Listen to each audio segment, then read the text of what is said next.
In this lecture, I am going to find the inverse set transform of a given function by using residue method. So, by finding the inverse set transform of given x of z, we will be getting x of k as k1 plus k2 plus 1 plus km. Here, k1, k2 and so on, km are the residues of x of z into z power k minus 1 at particular poles z1, z2 and so on zn.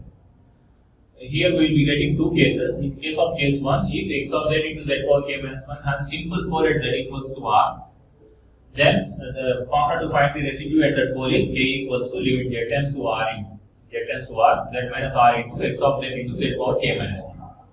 In the second case, if we are getting if x of z into z power k minus 1 has repeated poles of order q for a particular pole r, then residue to find at that particular pole is k equals to 1 by q minus 1 factorial limit z tends to r into d power q minus 1 by dz power q minus 1 of z minus r whole power q into x of z into z power k minus 1.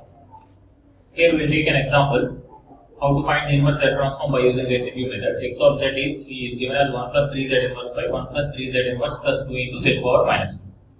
Here first I need to write it in the form of partial fractions. For that I am modifying this, means I am multiplying the both numerator and denominator with the highest power of z. Here highest power of z is z power minus 2. So you can multiply this with z square. Both numerator and denominator can multiply with z square, or you can take simply z power minus 2 as common in the both numerator and denominator. I repeat, you can take z power minus 2 as common from numerator and denominator, or you can multiply both numerator and denominator with z square. So by doing that, and after doing z as common in the numerator, we are getting it as z into z plus 3. While in the denominator, we will be getting some 2 plus 3z plus z square. Z square plus 3z plus 2 will be getting the denominator. That thing we can write as z plus 1 into z plus 2. I repeat, multiplying the numerator and denominator with z square. After doing that, in the numerator we will be getting z square plus 3z, taking z as common. In the denominator we will be getting z square plus 3z plus 2. I am writing that as z plus 1 into z plus 2. Now, here we are having two poles at z equals to minus 1 and minus 2. So that we will be getting two residues. So residue at z equals to minus 1.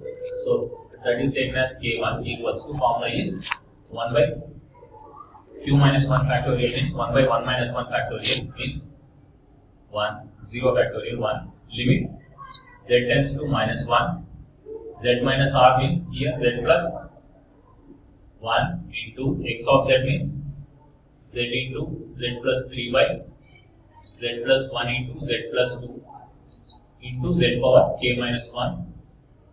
This is all at z equals to minus 1. Will be cancelled.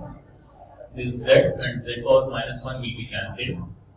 Now by putting z equals to minus 1, here we will be getting 3 minus 1 means 2. In the denominator it will be 2 minus 1 1 means 2 into it is minus 1 whole power k. And similarly, if you want to find the residue at z equals to second pole, that is at z equals to minus 2, that is taken as some k equals to, here also 1 by 1 minus 1 factor z equals to whole power 1 means q means 1. So 1 by 0 factorial means I am applying second formula for this. Or we can write 1 by 0 factorial, or simply you can ignore this. So 1 into limit z tends to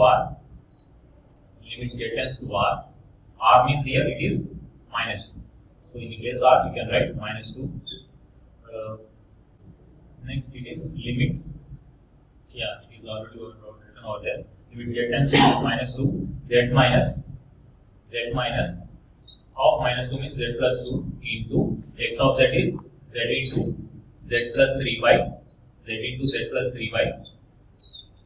z plus 1 into z plus 2 into z power k minus 1. So limit z tends to minus 2, z minus r means z plus 2 into x of z into z power k minus 1. This is all at z equals to minus 1 means simply we are putting z equals to minus 2 means simply we are putting limit z tends to minus 1. You can write it like this, or simply you can take limit z tends to minus 1. No problem.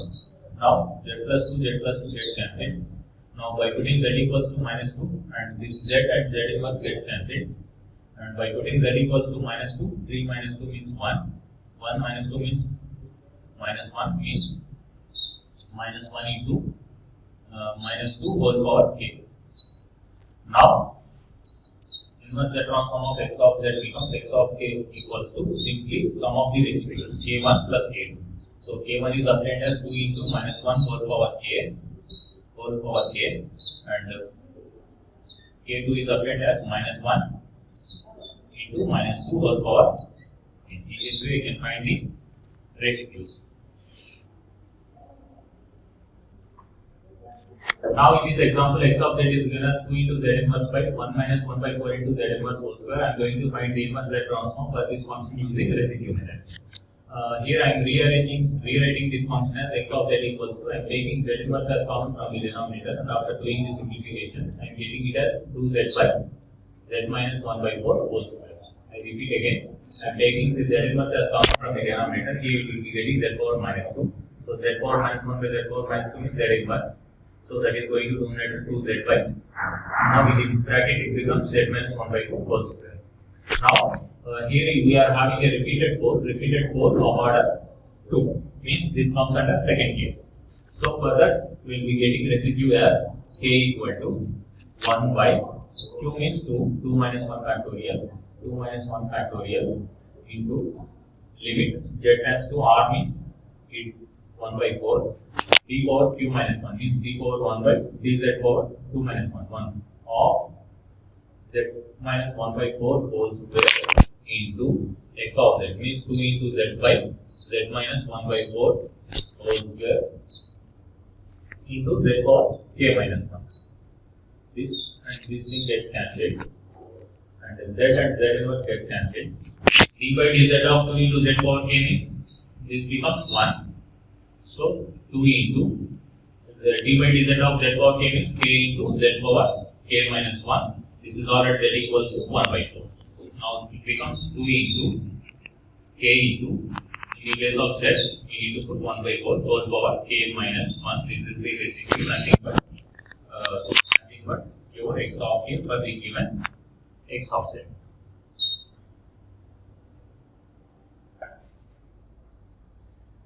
In the continuation in this lecture, I am going to explain about pulse transfer function. Pulse transfer function means it is like Laplace transfer function in Laplace transforms. There it is Laplace transform of output by Laplace transform of input. Here pulse transfer function for discrete time systems means here it is Z transform of output by Z transform of input. Here I am taking it in case of open loop system and it is closed loop system. For this open loop system, we need to find the pulse transfer function means Z transform of output, that is C of Z, by Z transform of input, that is R of Z, that we need to find. Here this is input signal, here it is in S domain. Finally, we need to find it in Z domain. Here it is a sampler. So R of S through sampler, it will be converted into discrete time domain, that is R star of S. Through some function, it is Z1 of S, and the output is X1 of S. X1 of S is passing through some sampler. Output is X1 star of S. Star indicates that it is being sampled. Once it is passing through Z2 of S, output is now overall C of S. See here, one by one. Now x1 of s equals to g1 of s into r star of s. Here it is g1 of s. Next.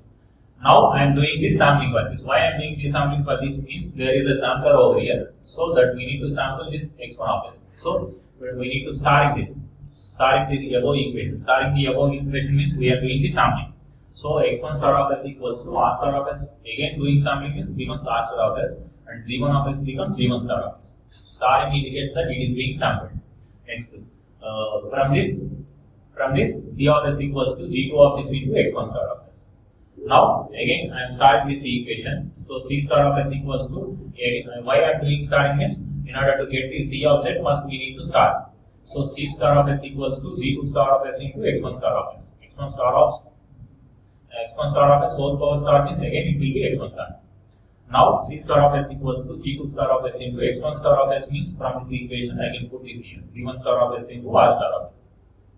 Now I am applying Z transform on both sides for this start signal, means for the sampled signal. C of z equals to Z2 of z into Z1 of z, Z1 of z into Z2 of z into R of z.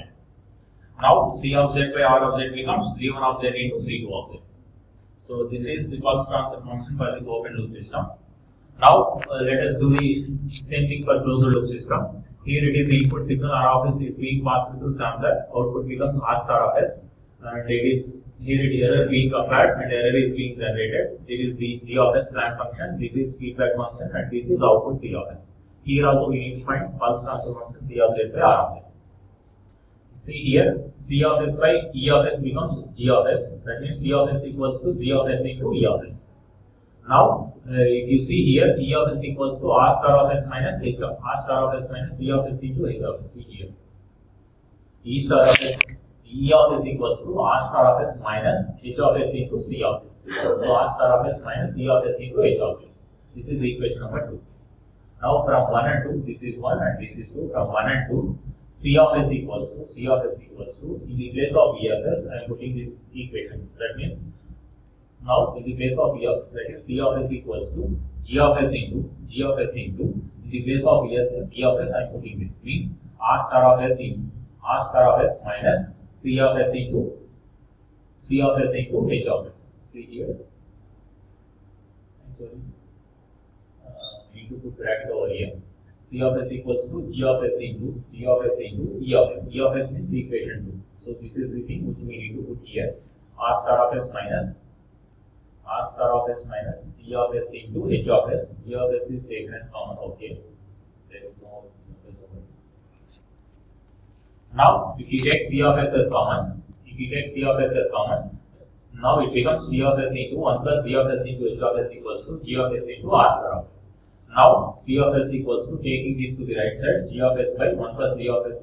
Now, there is no sampler between G of S and H of S. So, together G of S into H of S can be written as GH of S into R star of S.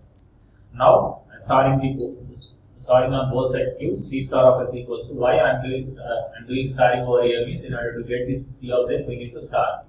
So, C star of S equals to G, means here it is G of S by 1 plus GH of S whole power star into R star of S. Now, here we will be getting it as G star of S by 1 plus GH star of S into R star of S.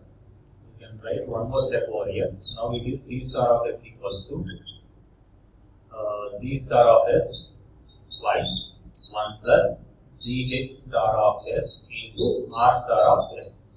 Now taking Z transform on both sides gives C of Z equals to G of Z by 1 plus GH of Z into R of Z. And taking the R of Z to the left side becomes C of Z by R of Z equals to G of Z by 1 plus GH of Z.